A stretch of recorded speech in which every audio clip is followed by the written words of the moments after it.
So we talked about how the disk radiates.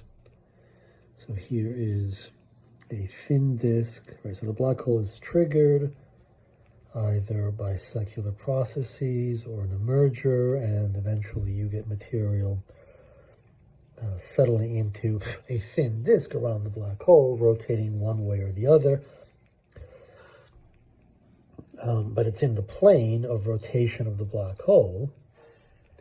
And we looked at the radiative processes, right? So depending on how close the inner edge is to the black hole, you'll get more or less energy being radiated in the disk at some location, at each location, and greater or smaller radiative wind from the disk. Now we want to look at ideas for how jets are formed, and the basic idea involves magnetic fields. We won't go into the details, but the literature involves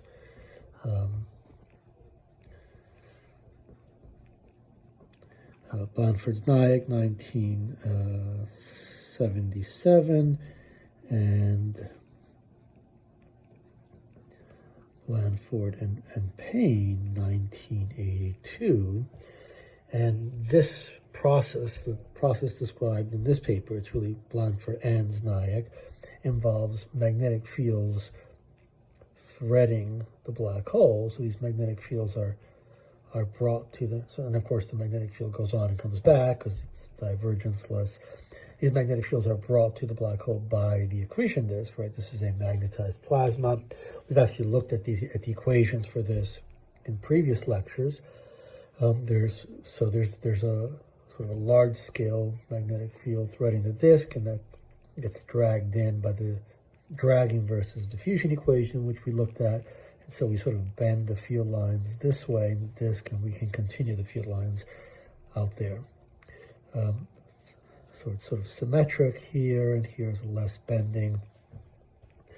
And the basic idea involves, so for this process, the jet produced from the black hole, we have the particles being created. So we have particle-antiparticle pairs being created near the black hole, and they move along magnetic field lines. Here we have material in the disk, so there's the plasma in the disk that can be loaded onto magnetic field lines. So here's some magnetized plasma on the field lines, like charged particles on field lines. They can be flung outwards, right? There's rotation here. There's rotation of these field lines. And the jet is really a combination of, in this model, we think of the jet as being a combination of an outward jet that's formed from the disk material that helps to collimate and accelerate the jet material formed from the black hole here. And so numerical simulations will give you some jet powers, and there's some analytic models that will give you some jet powers. We will sort of assume basically that the jet power, the luminosity of the jet, is just proportional to the spin of the black hole squared. So that when you have co-rotation or counter-rotation, you have the exact same power. Now, there are analytic models that suggest that in counter-rotation, this combination is greater, produces a greater jet power than in co-rotation, and numerical simulation suggests just the opposite. We'll pretend that it's basically the same. That the difference in the jet power doesn't really matter. It's the environment that ultimately will make up the difference. We'll be able to explain a lot with this idea. So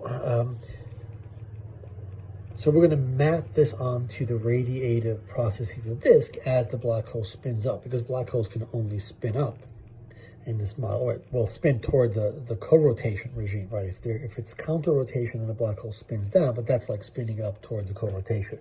So a key issue here is that when the black hole spins up in co-rotation, right, so that the disk is rotating in the same direction as the black hole, the inner edge of the disk gets very close. So let's say we have first counter rotation, something like this, and we have a jet due to the magnetic fields that are brought to the black hole and the magnetic field's threading the disk.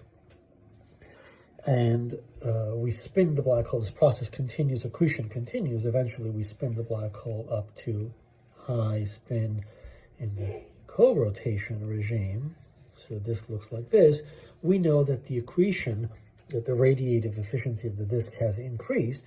And we have, if you remember, we drew, so if we draw the radiative efficiency here, the radiative wind is not as powerful at some location on the disk compared to this configuration, because we're tapping, the plasma taps into the gravitational potential energy of the black hole, much closer to the black hole, so much greater gravitational potential energy. So there's a wind here that's much larger.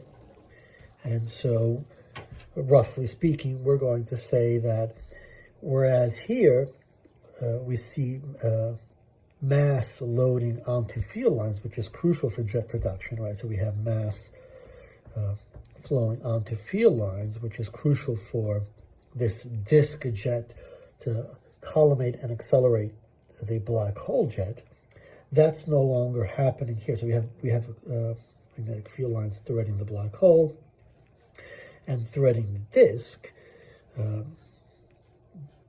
but